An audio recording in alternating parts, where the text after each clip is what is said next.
In a recent article in the National Catholic Register, Bishop Barron suggested that it may be time for bishops to introduce something like a mandatum for those who claim to teach the Catholic faith online, whereby a bishop affirms that the person is teaching within the full communion of the Church.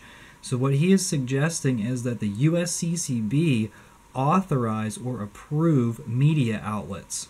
This is extremely concerning, as the USCCB cannot even control themselves in terms of covering up sexual assault or promoting Democrat politics, and it brings up the concern of their own theology within the USCCB, specifically Bishop Barron. He promotes von Balthasar, the theology of Hans von Balthasar.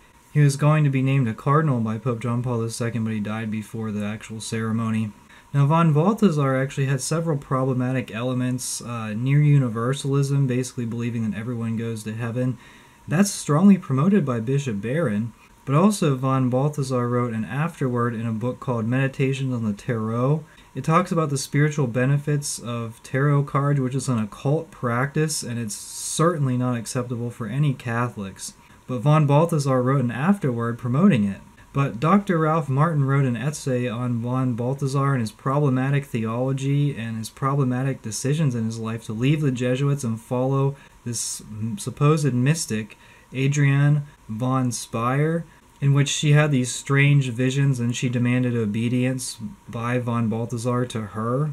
It's about like a 30-page essay, but I would encourage you to read it. It's a really interesting essay, and it gives you some interesting insight into von Balthasar's life. Von Balthasar's theology has many, many problematic elements as outlined by Dr. Ralph Martin, but that's strongly promoted by Bishop Barron. And getting back to Bishop Barron, his Word on Fire ministry is partnered with Crux Now. It's a Catholic media news website.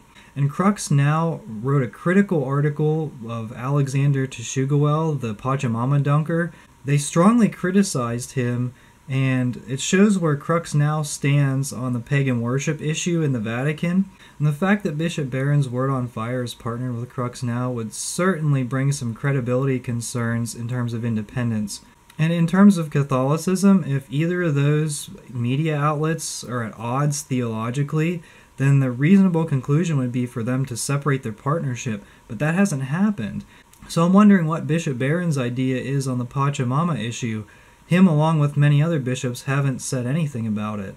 In fact, Bishop Barron's suggestion that the USCCB approve all Catholic media outlets, that is extremely concerning, because Bishop Barron has been known to be critical of guys like Dr. Taylor Marshall. And sure, there are plenty of people preaching heresy on the internet. Just look at all the Jesuit-run media organizations like America Magazine or National Catholic Reporter and Salt and Light Media. But the problem is these media outlets are not only not condemned by the bishops, but some actually support them. George Neumeier actually pointed out that Cardinal Cupich and Cardinal Wuerl went out to dinner with the editor of the National Catholic Reporter. So much for independence. A few closing thoughts. In the article that announces the partnership between Word on Fire and Crux, in the opening sentence, Bishop Barron quotes the Protestant theologian Karl Barth, despite the fact that the Church has 2,000 years of history and numerous saints in those 2,000 years of which to quote. Also interesting to note is that the editor John Allen of Crux Now, he used to write for the National Catholic Reporter, which is a heretical Jesuit news entity.